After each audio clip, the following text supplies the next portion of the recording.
Om Sairam, Sai Satcharitra, Chapter 1. Obeisances. The story of grinding wheat and its philosophical significance. According to the ancient and revered custom, Hemant begins the work Sri Sai Satcharitra with various salutations. First, he makes obeisance to the god Ganesh to remove all obstacles and make the work a success, and says that Sri Sai is God Ganesh himself. Then to goddess Saraswati to inspire him to write the work, and says that Sri Sai is one with him, with this goddess, and that he is himself singing his own life. Then to the gods Brahma, Vishnu, and Shankar, the creating, preserving, and destroying deities respectively, and says that Sainath is one with them, and he, the great teacher, will carry us across the river of worldly existence. Then to his tutelary deity, Narayan Adinath, who manifested himself in Konkan, the land reclaimed by Parshurama from the sea, and to the Adipurush of the family. Then to Bharadwaj Muni, into whose Gotra he was born, and also to various rishis. Yajnavalkya, Bhrigu, Parashar, Narad, Vedavyas, Sanak, Sanandan, Sanatkumar, Shuka, Shaunak, Vishwamitra, Vasistha, Valmiki, Vamadev, Jaimini, Vaishampayan, Navayogindra, etc. And also modern saints such as Nivritti, Dhyandev, Sopan, Muktabai, Janardhan, Eknath, Namdev, Tukaram, Kanha, and Narahari, etc. Then to his grandfather Sadashiv, father Raghunath, his mother who left him in his infancy, to his paternal aunt who brought him up, and to his loving elder brother. Then to the readers, and praise to them to give their whole and undivided attention to his work. And lastly to his Guru Sri Sainath, an incarnation of Sri Dattatreya, who is his sole refuge and who will make him realize that Brahma is the reality and the world an illusion, and incidentally to all beings in whom the Lord God dwells.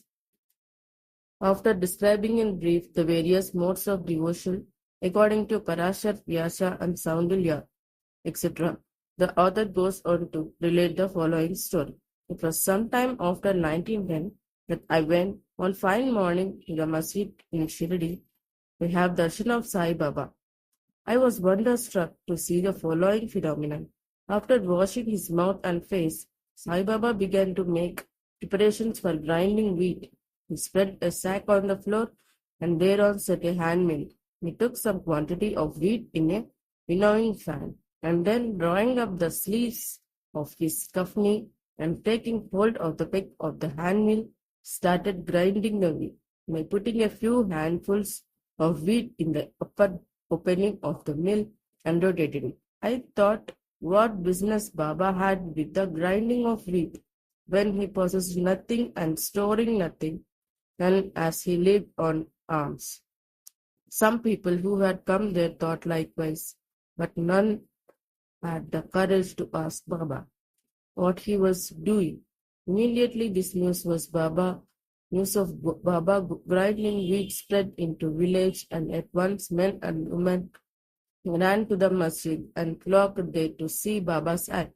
4 bold women from the crowd forced their way up and pushing Baba aside, forcibly took the peg or handle into their hands and singing Baba's leelas started grinding. At first Baba was enraged, but on seeing the woman's love and devotion, he was much pleased and began to smile.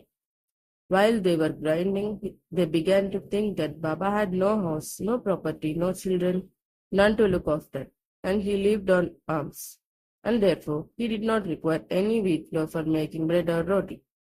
What will he do with this large quantity of flour? Perhaps, as Baba is very kind, he will distribute the flour among us. Thinking in this way, and while singing, they finished the grinding, and after putting the hand mill aside, they divided the flour into 4 portions and began to remove them by taking 1 portion per head.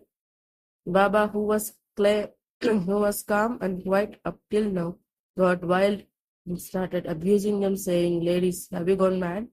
Whose father's property are you looting away? Have I borrowed any wheat from you so that you can safely take the floor? Now do this. Take the floor and throw it on the village borders.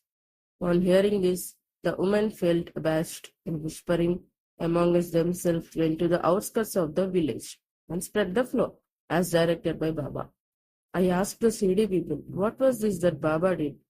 They replied that as cholera epidemic was spreading in the village, this was Baba's remedy for the same.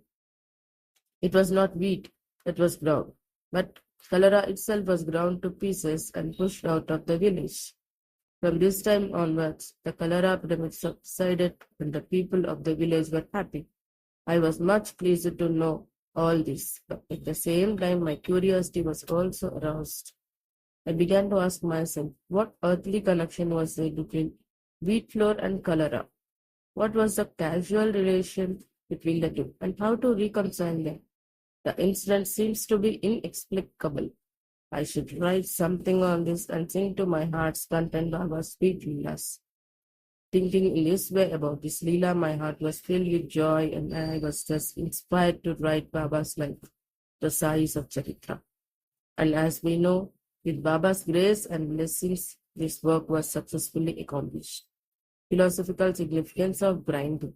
Apart from meaning which the people of Shirdi put on this incident of grinding wheat, there is, we think, a philosophical significance too. Baba lived in Shirdi for about 60 years. During this long period, he did the business of grinding almost every day.